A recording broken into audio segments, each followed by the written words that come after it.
اعوذ باللہ من الشیطان الرجیم، بسم اللہ الرحمن الرحیم۔ ناظرین محترم، السلام علیکم ورحمۃ اللہ وبرکاتہ۔ میں ہوں آپ کا میزبان محمد رئیس احمد، اور پیش کیا جا رہا ہے تلاوت قرآن کریم، ترجمہ اور تفسیر پر مشتمل پروگرام پیغام قرآن۔ الحمدللہ 10ویں پارے کی تلاوت آج بھی جاری رہے گی اور سورہ توبہ کا آغاز ہوگا۔ تلاوت قرآن کریم کے لیے ہمارے درمیان موجود ہیں ممتاز و معروف قاری جناب قاری نعمان نعیمی۔ السلام علیکم ورحمۃ اللہ وبرکاتہ۔ وعلیکم السلام ورحمۃ اللہ وبرکاتہ۔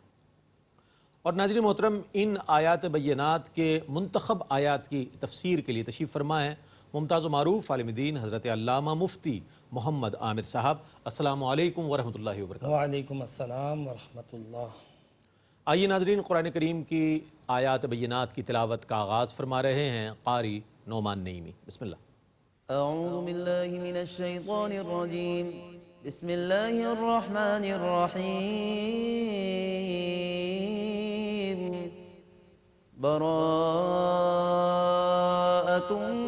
من اللہ ورسولہ الی الذین عاہدتم من المشرکین۔ میں اللہ کی پناہ میں آتا ہوں شیطان مردود سے۔ اللہ ہی کے نام سے شروع کرتا ہوں جو نہایت رحم فرمانے والا بہت مہربان ہے۔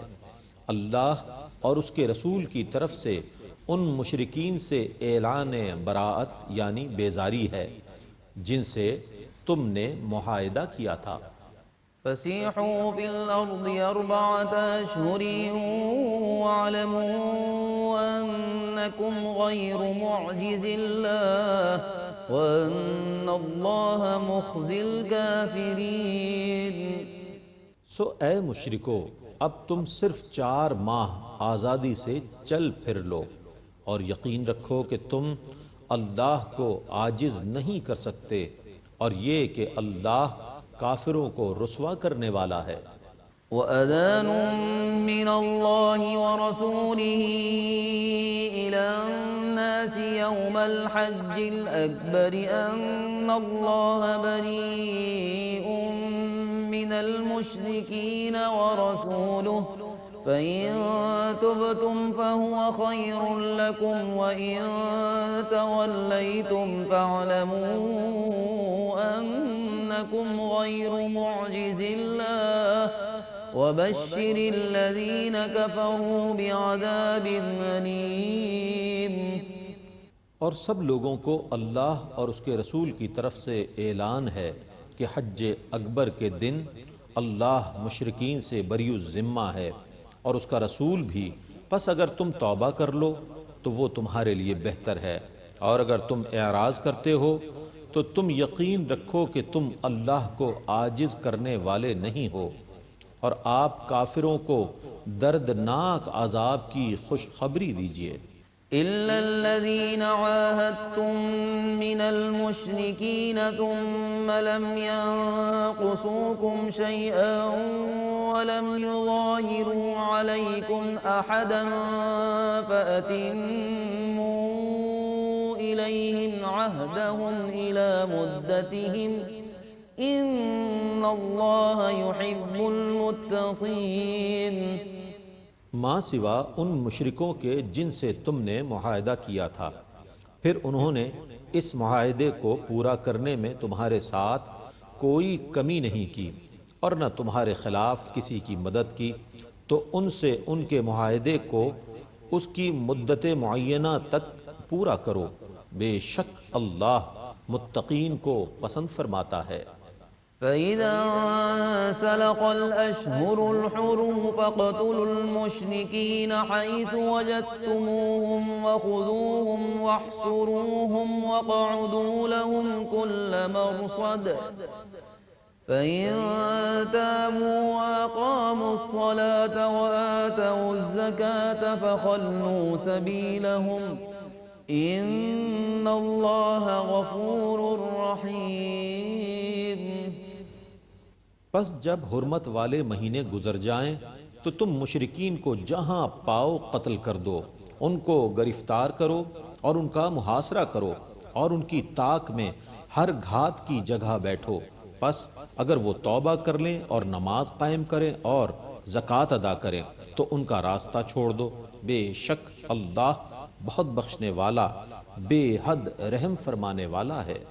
وَإِنْ أَحَدٌ مِّنَ الْمُشْرِكِينَ اسْتَجَارَكَ فَأَجِرْهُ حَتَّى يَسْمَعَ كَلَامَ اللَّهِ ثُمَّ أَبْلِغْهُ مَأْمَنَهُ ذَلِكَ بِأَنَّهُمْ قَوْمٌ لَّا يَعْلَمُونَ۔ اور اگر مشرکین میں سے کوئی شخص آپ سے پناہ طلب کرے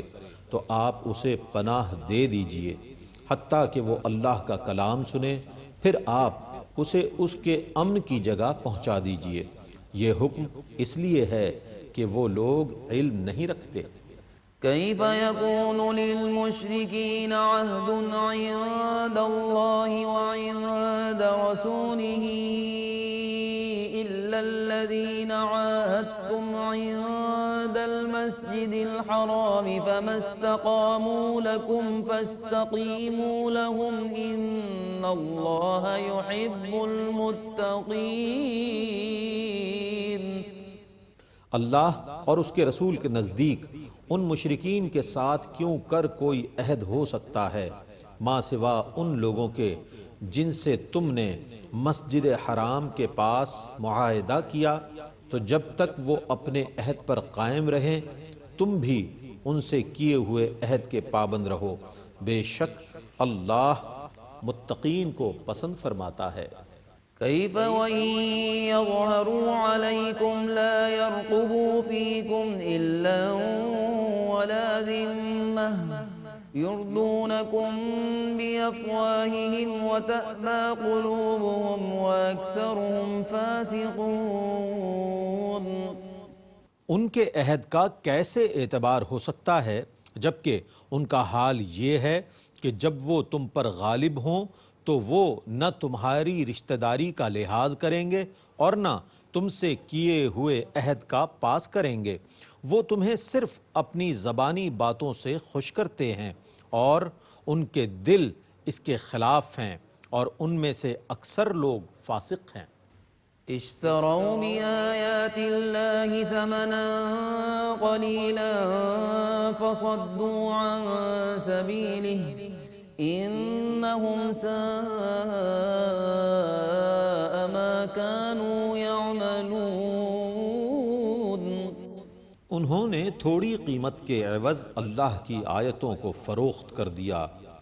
پھر اللہ کے راستے سے روکا، بے شک وہ بہت برے کام کرتے تھے۔ لا يرقبون في مؤمن إلا ولا ذمة وأولئك هم المعتدون۔ وہ نہ کسی مومن کی رشتہ داری کا لحاظ کرتے ہیں نہ اس کے کسی عہد کا پاس کرتے ہیں، اور یہی لوگ حد سے بڑھنے والے ہیں۔ فَإِن تَابُوا وَأَقَامُوا الصَّلَاةَ وَآتَوُا الزَّكَاةَ فَإِخْوَانُكُمْ فِي الدِّينِ وَنُفَصِّلُ الْآيَاتِ لِقَوْمٍ يَعْلَمُونَ۔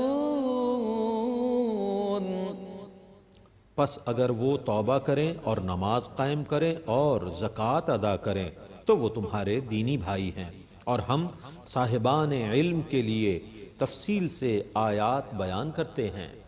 وَإِن نَكَثُوا أَيْمَانَهُم مِّن بَعْدِ عَهْدِهِمْ وَطَعَنُوا فِي دِينِكُمْ فَقَاتِلُوا أَئِمَّةَ الْكُفْرِ إِنَّهُمْ لَا أَيْمَانَ لَهُمْ لَعَلَّهُمْ يَنْتَهُونَ۔ اور اگر یہ عہد کرنے کے بعد اپنی قسمیں توڑ دیں اور تمہارے دین پر طنز کریں تو تم کفر کے علم برداروں سے جنگ کرو، ان کی قسموں کا کوئی اعتبار نہیں ہے، شاید کہ وہ باز آ جائیں۔ أَلَا تُقَاتِلُونَ قَوْمًا نَكَثُوا أَيْمَانَهُمْ وَهَمُّوا بِإِخْرَاجِ الرَّسُولِ وَهُمْ بَدَؤُوكُمْ أَوَّلَ مَرَّةٍ أَتَخْشَوْنَهُمْ فالله أحق أن تخشوه إن كنتم مؤمنين. کیا تم ان لوگوں سے جنگ نہیں کرو گے جنہوں نے اپنی قسموں کو توڑ ڈالا اور انہوں نے رسول کو بے وطن کرنے کا قصد کیا اور پہلی بار جنگ کی انہوں نے ہی ابتدا کی تھی؟ کیا تم ان سے ڈرتے ہو؟ سو اللہ اس کا زیادہ مستحق ہے کہ تم اس سے ڈرو اگر تم ایمان والے ہو۔ قاتلوهم يعذبهم الله بأيديكم ويخزهم وينصركم عليهم ويشف صدور قوم مؤمنين. ان سے جنگ کرو، اللہ تمہارے ہاتھوں سے ان کو عذاب دے گا، ان کو رسوا کرے گا اور ان کے خلاف تمہاری مدد کرے گا اور مومنوں کے دلوں کو ٹھنڈک پہنچائے گا۔ وَيُذْهِبْ غَيْظَ قُلُوبِهِمْ وَيَتُوبُ اللَّهُ عَلَى مَن يَشَاءُ وَاللَّهُ عَلِيمٌ حَكِيمٌ.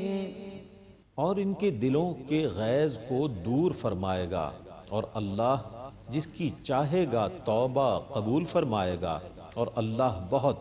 جاننے والا بے حد حکمت والا ہے۔ أَمْ حَسِبْتُمْ أَن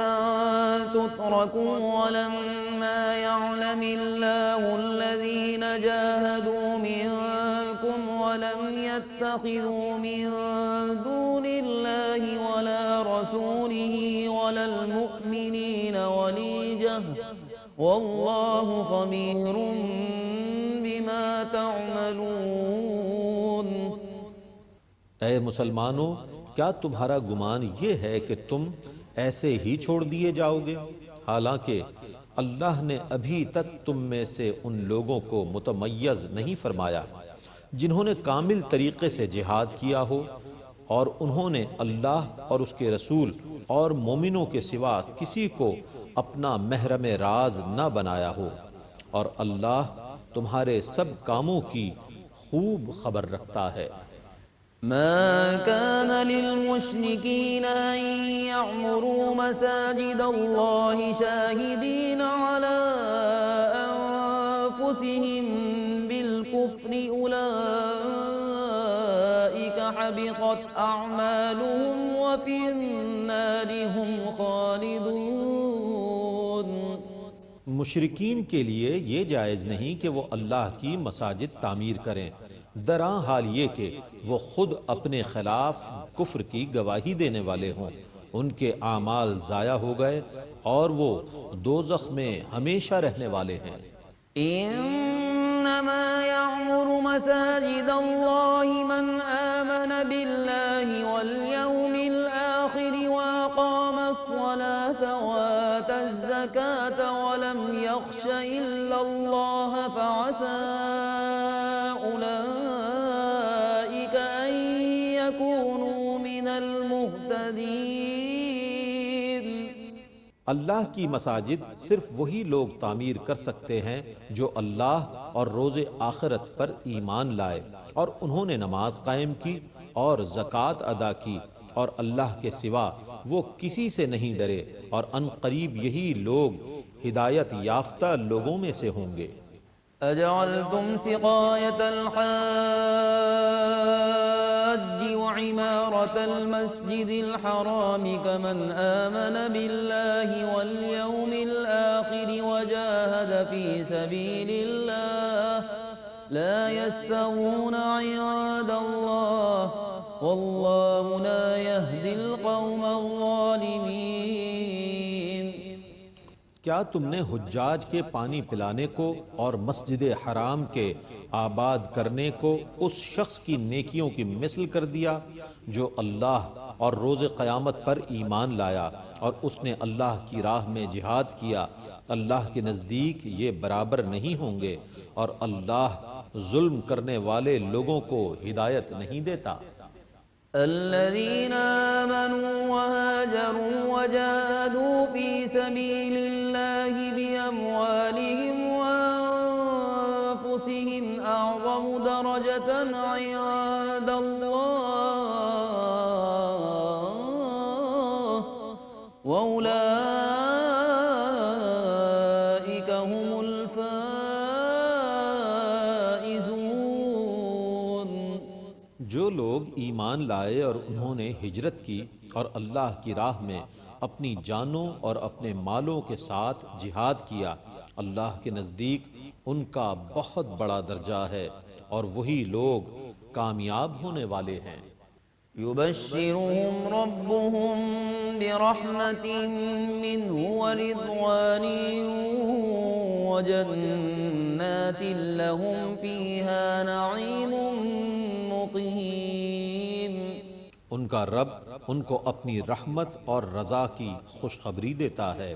اور ان جنتوں کی جن میں ان کے لیے دائمی نعمت ہے۔ خالدین فیہا ابدا ان اللہ عنده اجر عظیم۔ وہ ان جنتوں میں ہمیشہ رہنے والے ہیں، بے شک اللہ کے پاس بہت بڑا اجر ہے۔ یا ایھا الذین آمنوا لا تتخذوا آباءکم وإخوانکم اولیاء ان استحبوا الكفر علی الایمان ومن يتولهم منكم فأولئك هم الظالمون۔ اے ایمان والو، اپنے باپ دادا اور اپنے بھائیوں کو بھی دوست نہ بناؤ اگر وہ کفر کو ایمان پر ترجیح دیتے ہیں، اور تم میں سے جو لوگ ان کو دوست بنائیں گے تو وہی لوگ ظالم ہیں۔ قل إن كان آباؤكم وأبناؤكم وإخوانكم وأزواجكم وعشيرتكم وأموال اقترفتموها وتجارة تخشون كسادها ومساكن ترضونها أحب إليكم من الله ورسوله وجهاد في سبيله فتربصوا حتى يأتي الله بأمره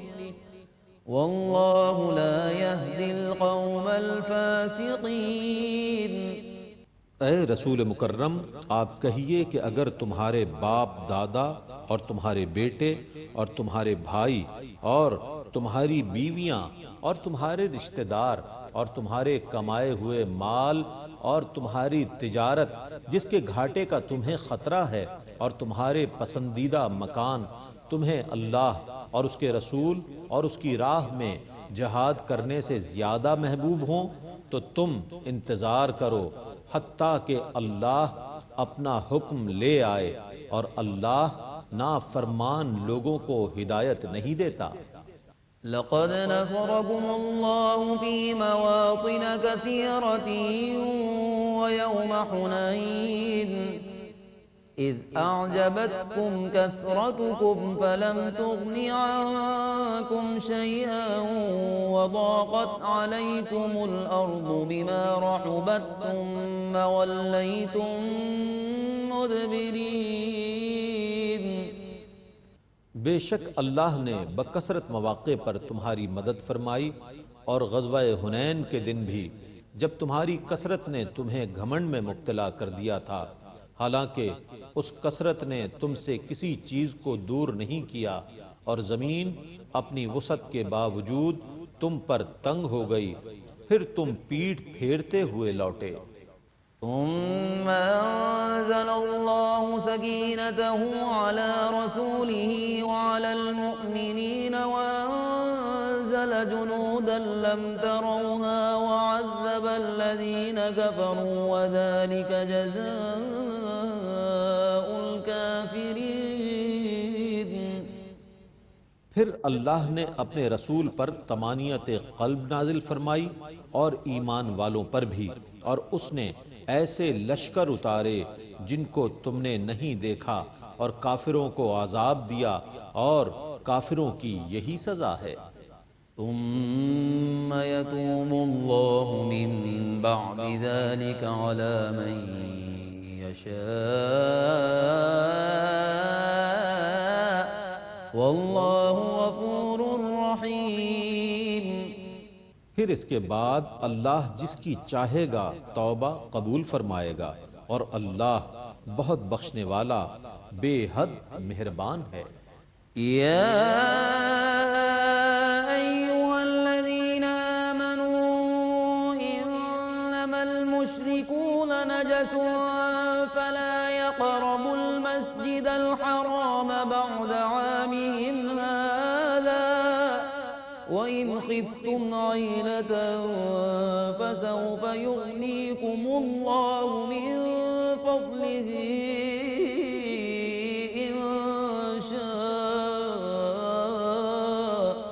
ان اللہ علیم حکیم۔ اے ایمان والو، تمام مشرک محض نجس ہیں، سو وہ اس سال کے بعد مسجد حرام کے قریب نہ آئیں، اور اگر تم فقر کا خوف کرو تو اگر اللہ نے چاہا تو وہ تم کو عن قریب اپنے فضل سے غنی کر دے گا، بے شک اللہ بے حد جاننے والا بہت حکمت والا ہے۔ قاتلوا الذين لا يؤمنون بالله ولا باليوم الآخر ولا يحرمون ما حرم الله ورسوله ولا يدينون دين الحق من الذين أوتوا الكتاب حتى يعطوا الجزية عن يد وهم صاغرون۔ ان لوگوں سے قتال کرو جو اللہ پر ایمان نہیں لاتے اور نہ روز آخرت پر، اور نہ وہ اللہ اور اس کے رسول کے حرام کیے ہوئے کو حرام قرار دیتے ہیں، اور نہ وہ دین حق کو قبول کرتے ہیں۔ یہ وہ لوگ ہیں جن کو کتاب دی گئی، تم ان سے قتال کرتے رہو حتیٰ کہ وہ ذلت کے ساتھ ہاتھ سے جزیہ دیں۔ وقالت اليهود عزير ابن الله وقالت النصارى المسيح ابن الله ذلك قولهم بأفواههم يداهئون قول الذين كفروا من قبل قاتلهم الله أنى يؤفكون۔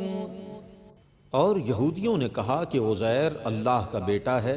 اور عیسائیوں نے کہا کہ مسیح اللہ کا بیٹا ہے۔ یہ محض ان کے منہ سے کہی ہوئی بے سر و پا باتیں ہیں۔ یہ اپنے سے پہلے کافروں کی کہی ہوئی باتوں کی مشابہت کرتے ہیں۔ ان پر اللہ کی پھٹکار، یہ کہاں اوندھے جا رہے ہیں۔ اتخذوا احبارهم ورهبانهم اربابا من دون الله والمسيح ابن مريم وما امروا الا ليعبدوا الها واحدا لا اله الا هو سبحانه عما يشركون۔ انہوں نے اللہ کو چھوڑ کر اپنے پادریوں اور جوگیوں کو خدا بنا لیا ہے، اور مسیح ابن مریم کو بھی، حالانکہ ان کو یہ حکم دیا گیا تھا کہ یہ صرف ایک خدا کی عبادت کریں، اس کے سوا کوئی عبادت کا مستحق نہیں ہے، وہ ان کے خود ساختہ شرکاء سے پاک ہے۔ يريدون أن يطفئوا نور الله بأفواههم ويأبى الله إلا أن يتم نوره ولو كره الكافرون۔ وہ یہ چاہتے ہیں کہ اللہ کے نور کو اپنی پھونکوں سے بجھا دیں، اور اللہ اپنے نور کو مکمل کیے بغیر ماننے والا نہیں ہے، خواہ کافروں کو ناگوار ہو۔ هو الذي أرسل رسوله بالهدى ودين الحق ليظهره على الدين كله ولو كره المشركون۔ وہی ہے جس نے اپنے رسول کو ہدایت اور دین حق کے ساتھ بھیجا تاکہ اس کو ہر دین پر غالب کر دے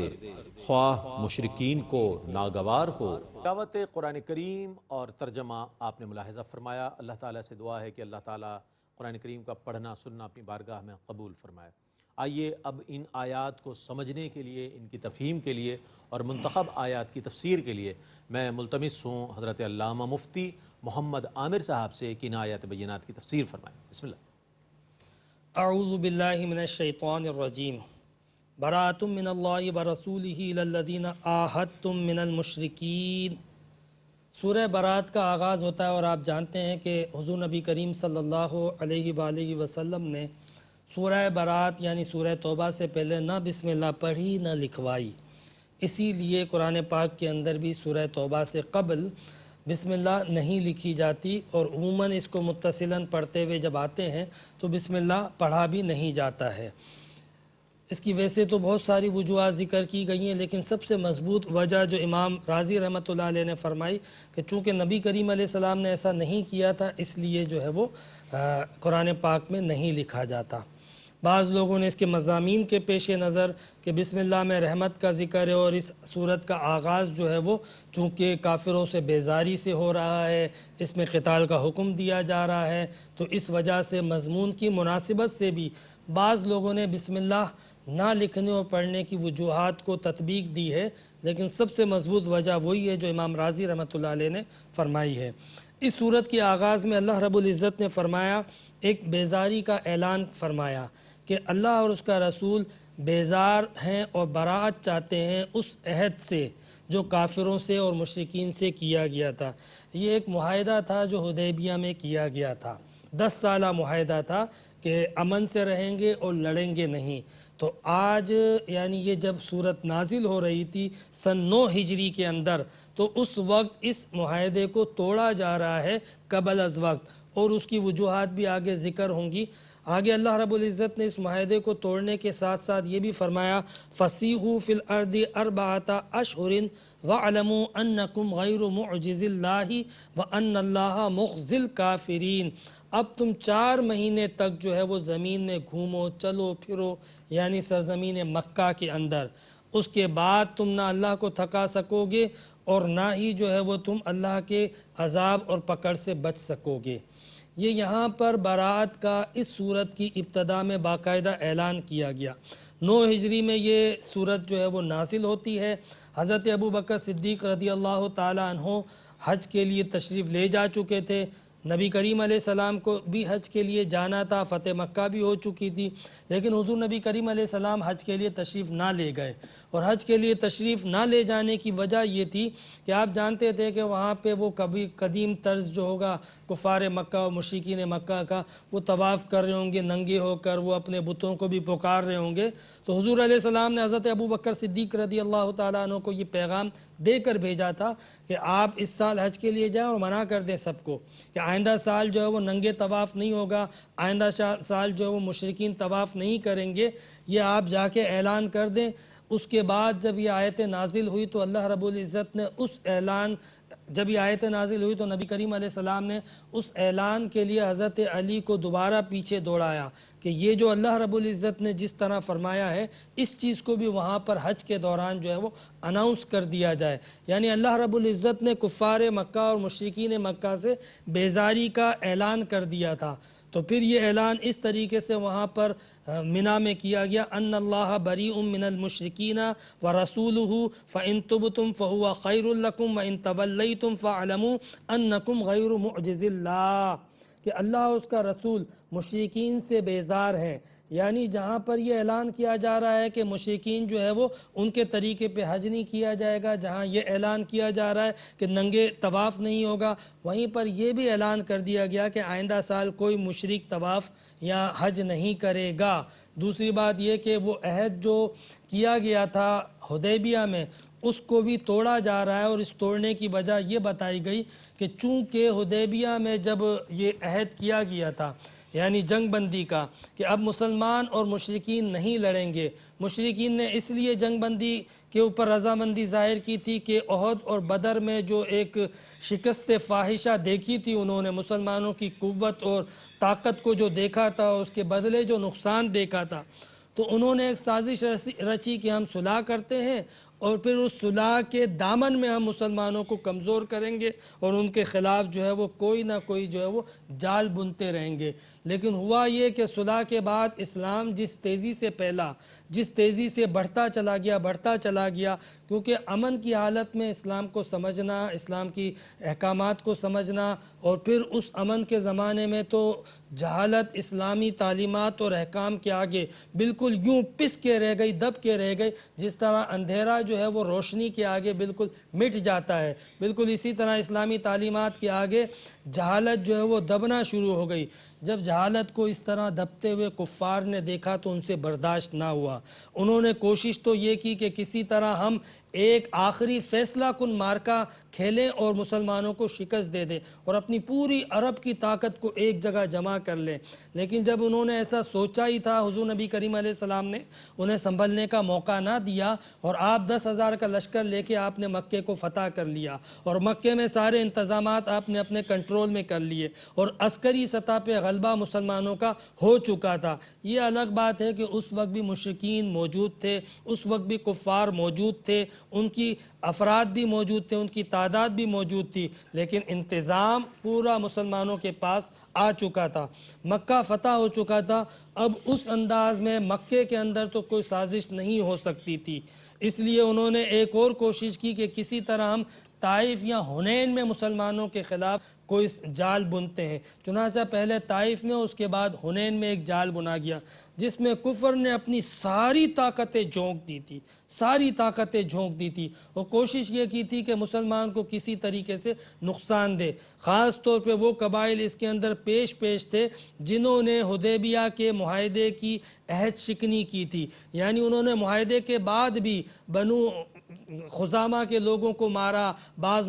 مسلمانوں کو حرم کے اندر قتل کیا، ان کو تکلیف دی، ایذا دی، جو کہ معاہدے کے خلاف تھی۔ اور انہوں نے ایسا اس لیے کیا کہ معاہدے کے اندر اس کے باوجود کہ تمام شرطیں یک طرفہ تھی، تمام شرطیں جو ہے وہ بظاہر مشرکین و کفار کے حق میں تھی، لیکن اس کے باوجود فوائد اور نتائج جو ہے وہ مسلمانوں کے لیے برآمد ہو رہے تھے، اس لیے وہ بیزار ہو چکے تھے اس معاہدے سے، وہ خود توڑنا چاہتے تھے اور توڑنے کے لیے انہوں نے کئی جگہ پہ اس معاہدے کی خلاف ورزی کی تھی۔ اسی خلاف ورزی کی پاداش میں اللہ رب العزت نے اپنی طرف سے بھی اس معاہدے کو توڑنے کا اس جگہ پہ باقاعدہ اعلان کیا کہ کفار نے تو توڑ دیا، اب اس سے قبل کہ کفار پہ حملہ کیا جائے ایک باقاعدہ اناؤنسمنٹ ہو جائے، ایک باقاعدہ اعلان ہو جائے کہ اس معاہدے کو توڑا جا رہا ہے، اور اس معاہدے کو توڑنے کے بعد انہیں 4 مہینے کا موقع دیا گیا کہ 4 مہینے تک تم دیکھ لو، اگر تمہیں اسلام سمجھ میں آتا ہے قبول کر لو، اور اگر اسلام سمجھ میں نہیں آتا ہے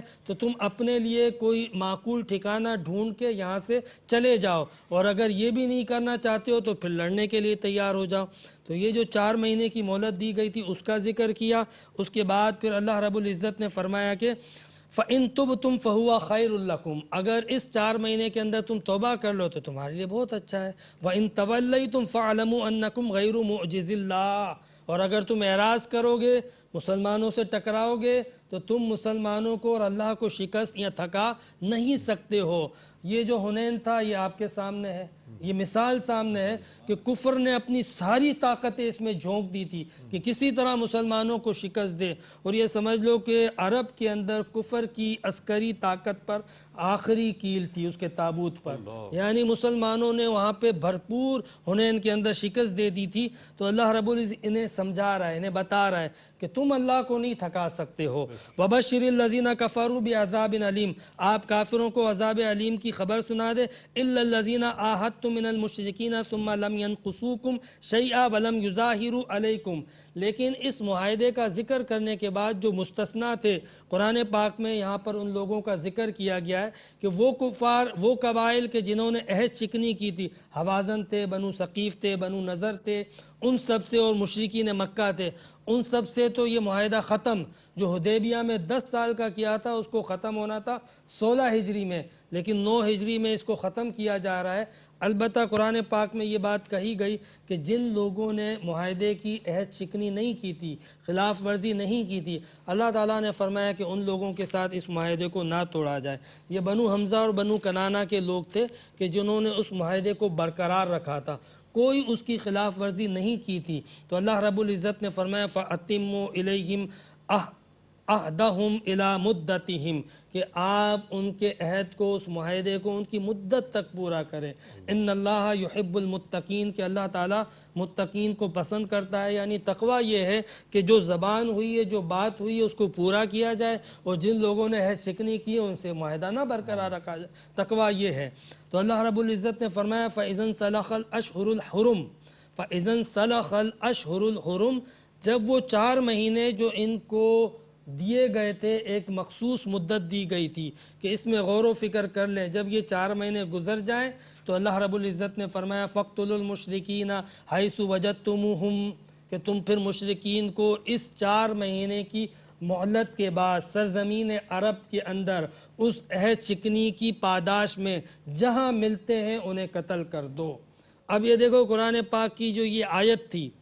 کہ تم مشرکین کو قتل کرو، اس قتل کرنے کے عمومی حکم کے پیچھے جو اس کا ایک ہسٹوریکل کانٹیکسٹ تھا اور اس کے اندر جو کنڈیشنز تھی، یعنی ایسا نہیں تھا کہ مطلقاً مشرکین کو قتل کرنے کا ہمیشہ کے لیے حکم دیا جا رہا ہے، بلکہ مشرکین میں سے ان مشرکین کو قتل کرنے کا حکم دیا جا رہا ہے جنہوں نے عہد شکنی کی تھی، اس جگہ پہ حکم دیا جا رہا ہے جو سرزمین عرب اور اسلامی ریاست بننے جا رہی تھی، بلکہ بن چکی تھی، فتح مکہ ہو چکا تھا، لیکن اس ریاست میں بھی جنہوں نے عہد شکنی نہیں کی ہے ان کے ساتھ اللہ رب العزت نے فرمایا کہ تم نہ قتال کرو گے نہ ہی ان کے ساتھ کوئی زبردستی کرو گے۔ یہ باقاعدہ ان کا استثناء ذکر کیا جا رہا ہے۔ پھر اس کے بعد اللہ رب العزت نے فرمایا فَإِن تَابُوا وَأَقَامُوا الصَّلَاةَ وَآتُوا الزَّكَاةَ فَخَلُّوا سَبِيلَهُمْ، وہ مشرکین کے جنہوں نے عہد شکنی کی ہے وہ بھی اگر توبہ کر لیں، وہ بھی اگر توبہ کر لیں، اور اس توبہ سے اللہ رب العزت نے فرمایا کہ حکم، اس توبہ سے مراد یہ ہے کہ یعنی ان لوگوں نے اسلام کو قبول نہیں کیا لیکن جب وہ تمہاری گرفت میں آ جائیں اور مدت بھی گزر چکی ہے تو گرفت میں آنے کے بعد بھی اگر توبہ کر لیں تو انہیں معاف کر دو، یعنی انہیں تب بھی معاف کر دو۔ اور پھر مزید آپ استثناء فرمایا وَإِنْ أَحَدٌ مِّنَ الْمُشْرِكِينَ اسْتَجَارَكَ فَأَجِرْهُ حَتَّى يَسْمَعَ كَلَامَ اللَّهِ ثُمَّ أَبْلِغْهُ مَا مَأْمَنَهُ، کہ اگر کوئی شخص جو ہے وہ دوران لڑائی، یعنی وہ مشرکین کے جن سے قتال کا حکم دیا گیا ہے، نہ انہوں نے ایمان قبول کیا، عہد شکنی تو کر چکے تھے، پھر جب ان کو ایک مہلت اور مدت دی گئی 4 مہینے کے اندر فیصلہ کرو اور پھر یہاں سے نکلو، نہ ایمان قبول کیا، نہ فیصلہ کیا، نہ نکلے، بلکہ وہاں پہ وہ لڑ رہے ہیں اور دوران لڑائی بھی اگر وہ امن طلب کرتے ہیں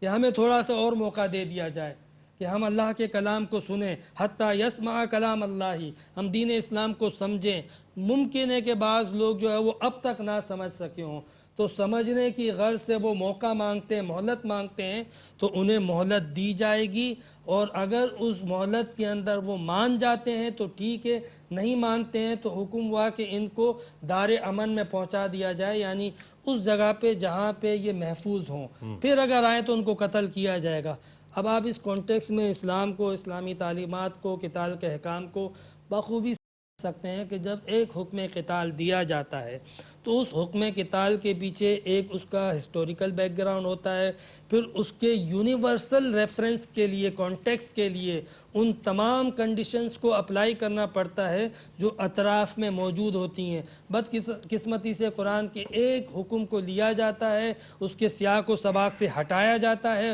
اور پھر یہ سمجھایا جاتا ہے کہ اسلام کتنا پرتشدد مذہب ہے، حالانکہ ایسا نہیں ہے۔ جن حالات میں، جس جگہ پہ، جن لوگوں کے لیے حکم دیا گیا تھا وہ بہت ہی مخصوص حالات تھے۔ اس کے علاوہ جہاد کی جو تعلیمات ہیں عموماً اس کو آپ دیکھ لو، جو عام دنیا کی جنگی تعلیمات ہیں اس سے بہت زیادہ انسانیت آمیز ہیں، اس کے اندر کوئی درندگی اور کوئی شدت نہیں ہے۔ اللہ تبارک و تعالی ہمیں دین حق کو، قرآن کریم کو سمجھنے کی، ماننے کی توفیق عطا فرمائے۔ وآخر دعوانا ان الحمد للہ رب العالمین۔ ماشاءاللہ ماشاءاللہ۔ قبلہ مفتی محمد عامر صاحب بہت ہی خوبصورت انداز میں تفسیر فرما رہے تھے۔ ہمارے اور آپ کے سمجھنے کے لیے بہت سہل اور آسان انداز آپ اختیار فرماتے ہیں۔ ناظرین محترم، اس طور پر آج الحمدللہ 10واں پارہ نصف کو پہنچا اور سورہ توبہ جاری ہے۔ اللہ تعالیٰ سے دعا ہے کہ اللہ تعالیٰ ARYQ-TV کی اس کوشش کو، اس کاوش کو اپنی بارگاہ میں قبول فرمائے اور ہمارا قرآن پڑھنا، سننا، سمجھنا ہمارے لیے توشہ آخرت بنا دے۔ اس کے ساتھ ہی اپنے میزبان محمد رئیس احمد کو اجازت دیجیے۔ اللہ حافظ۔